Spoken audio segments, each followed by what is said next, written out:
आज 10:30 के दरमियान में यहाँ पर एक कंस्ट्रक्शन हो रहा है झंडा मैदान के पास। कंस्ट्रक्शन करने वाले जनाब मुश्ताक अहमद साहब हैं। मिस्त्री श्रीकाकुलम से आए हुए मिस्त्री यहाँ पर काम पे लगे थे। उनका नाम अपल नायडू है। और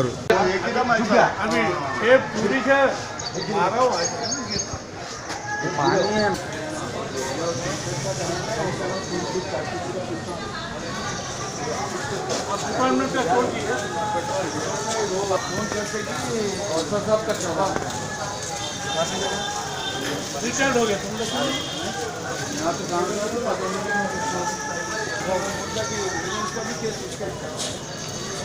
राहुल हम के भी मार था भाई और ఏమైంది ఇంకా ఇష్టపడి కూడా వచ్చిన నేనేం ఆధారమని చెప్తాను నాకు దేవుడా నేను ఏడు ఆధారమని చెప్తాను అమ్మ మీ పేరేం నీ మొగన్ పేరేమో చెప్పలేదు. ఇప్పుడు నువ్వు ఏం కోరుకుంటున్నావు అమ్మ? నా పిల్లల గురించి ఆయన నాకు ఇంకేం కోరిన నీకు మా కిరాయిలా ఉన్నావుదా అమ్మ? ఎప్పటి నుంచి పని చేస్తున్నారు ఇక్కడ? ఇప్పుడు ఏం చెప్పిండు ఓనర్? ఏం చెప్పిండు మీకు? ఇప్పుడు నువ్వు ఏం కోరుకుంటున్నావు అమ్మా? ఇప్పుడు నీకు ఏం కావాలమ్మా? ఏం చాలు బాబు నేను ఇంకేం కోరుకుంటున్నావా దేవుని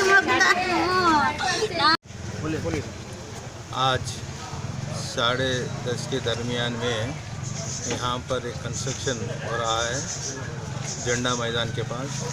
कंस्ट्रक्शन करने वाले जनाब मुश्ताक अहमद साहब हैं। मिस्त्री श्रीकाकुलम से आए हुए मिस्त्री यहाँ पर काम पे लगे थे। उनका नाम अपल नायडू है।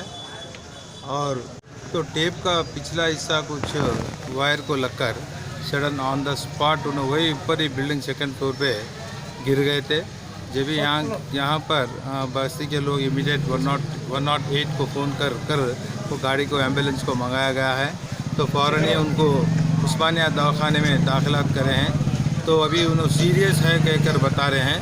अभी उनका परिस्थिति क्या है अभी पता नहीं। यहाँ पर उनके धर्मपत्नी भी यहाँ पर काम कर रही थी। दोनों भी यहाँ पे काम पे लगे हुए थे, मगर अचानक वो टेप लगने से मिस्त्री वहाँ पर मर गया कहकर यहाँ पे लोग बता रहे हैं। तो इसीलिए हमको हम एमआईएम पार्टी से बहुत दुख प्रकट करते हैं। हमें बहुत अच्छा नहीं दिखा, क्योंकि एक मिस्त्री का मरना या अच्छा कारीगर भी थे बोल के मालूम हो रहा। तो उनका जो भी है या जो उनका हालात तो अभी तो हमको पता नहीं चला, या जिंदा है या और उनको जख्मी से थोड़ा। इनके ओनर का नाम क्या है सर? ओनर का नाम मुश्ताक अहमद बताए हैं। और ये नया कंस्ट्रक्शन हो रहा है। अब इस कंस्ट्रक्शन अब ओनर साहब अभी यहाँ पर है नहीं है पता नहीं, मगर वो काम करने वाले कॉन्ट्रैक्टर तो मैं बात कर रहा कॉन्ट्रैक्टर थे। और पूरे लोग यहाँ पर बस्ती के लोग पूरे मिलकर उसे 108 एम्बुलेंस को बुलाकर उन्हें वो एम्बुलेंस में उनको ले गया है उस्मानिया हॉस्पिटल में। अब उनका कंडीशन कैसा है अभी कुछ देर में पता चलता है। और उनकी पत्नी जो काम कर रही है वो भी यहीं पर उनके साथ काम कर रही थी। अब हमको भी उन्हें जाकर हम एमआईएम पार्टी से सिंपैथी उनको बताए हैं, मगर बहुत अफसोस की बात है उन्हें 2 बच्चे भी है कहकर बता रहे हैं। तो हम अल्लाह से भगवान से यही चाह रहे हैं कि उनको ज़ख्मी से उन्हें अच्छा होकर बाहर आएँ। हम यही दुआ देते हैं, अल्लाह से भी दुआ मांगते हैं। और एमआईएम पार्टी हमारे बैरिस्टर असदुद्दीन ओवैसी साहब की तरफ से, अकबरुद्दीन ओवैसी साहब की तरफ से और हमारे जनाब कौसर मोहिउद्दीन साहब से भी हम पूरा उनको दुआ देते हैं। दुआ देते हुए उनको अच्छा होना बल्कि हम यही उम्मीद रख रहे हैं।